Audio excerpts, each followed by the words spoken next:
আমার খবর। হাত বাড়ালে কি সহজেই বন্ধু মেলে? বিশেষ করে যখন একটা বয়স আসে, যখন স্মৃতিটাই ঠিকঠাক কাজ করে না। যার কথা বলছিলাম, বৃহস্পতিবার সকালে বীরভূমের রামপুরহাট শহরের রেল ফটক দুয়ার রাস্তার ধারে ইতিউতি চাইছেন। দেখে ভিক্ষুক মনে হয়নি পথ চলতি মানুষের। সবাই ভাবছে কোনো উদ্ভ্রান্ত মানুষ হবেও বা। পাশ কাটিয়ে চলে গেছেন তারা, কিন্তু সৌভাগ্যক্রমে নরেন মণ্ডল নামে এক যুবক সহ আরও কয়েকজনের নজরে আসেন তিনি। জানা যায় গত 18 জন বুধবার তারাপীঠ মন্দিরে পুজো দিতে এসেছিলেন হুগলির সিমলাগড়ের চম্পাহাটি এলাকার বেশ কয়েকজন পুজো দিতে তাদের সাথে এসেছিলেন তিনি।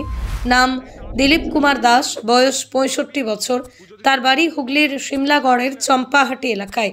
কোনো কারণে দলছুট হয়ে যান তিনি। বৃহস্পতিবার রামপুরহাট পৌরসভার অ্যাসিস্ট্যান্ট ইঞ্জিনিয়ার ডাল্টন চ্যাটার্জিকে খবর দেওয়া হলে রামপুরহাট পৌরসভার তরফ থেকে স্বেচ্ছাসেবী সংগঠন স্বস্তিক রুরাল অ্যান্ড আরবান সোসাইটির সদস্যদের পাঠানো হয় ঘটনাস্থলে। অসুস্থ ওই বৃদ্ধকে উদ্ধার করে রামপুরহাট পৌরসভার ভবঘুরেদের আশ্রয়স্থল খনিকাতে নিয়ে যাওয়া হয়।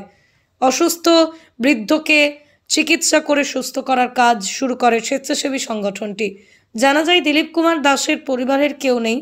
সুমন সরকার ওরফে বাপি নামে একজনের কাছে সিমলাপালের চম্পাহাটি এলাকায় গত 10 বছর থেকে বাক্সের ফ্যাক্টরিতে কাজ করতেন ও থাকতেন তিনি। এইভাবেই দলছুট হয়ে যাওয়ায় চিন্তায় পড়ে যান সঙ্গে থাকা সদস্যরা। রামপুরহাট থানা সহ বিভিন্ন জায়গায় খোঁজাখুঁজি করেন। তারপর তারা বাড়ি ফিরে যান। বৃহস্পতিবার রাত 10টা নাগাদ রামপুরহাটে আসেন তারা এবং পুরসভার তরফ থেকে ভবঘুরেদের আশ্রয়স্থল খনিকাতে সেই বৃদ্ধকে তুলে দেওয়া হয় বৃদ্ধের সঙ্গীদের হাতে। ঠিক আছে, তোমার সমস্ত শরীর ট্রিটমেন্ট হবে।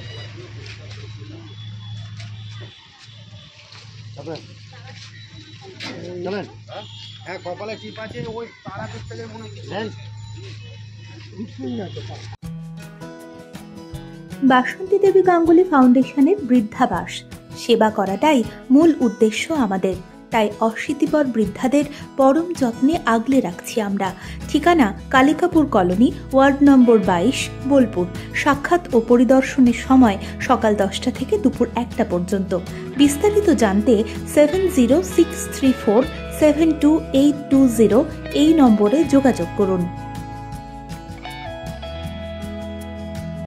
দেখতে চোখ রাখুন আমাদের ফেসবুক ও ইউটিউব চ্যানেলে।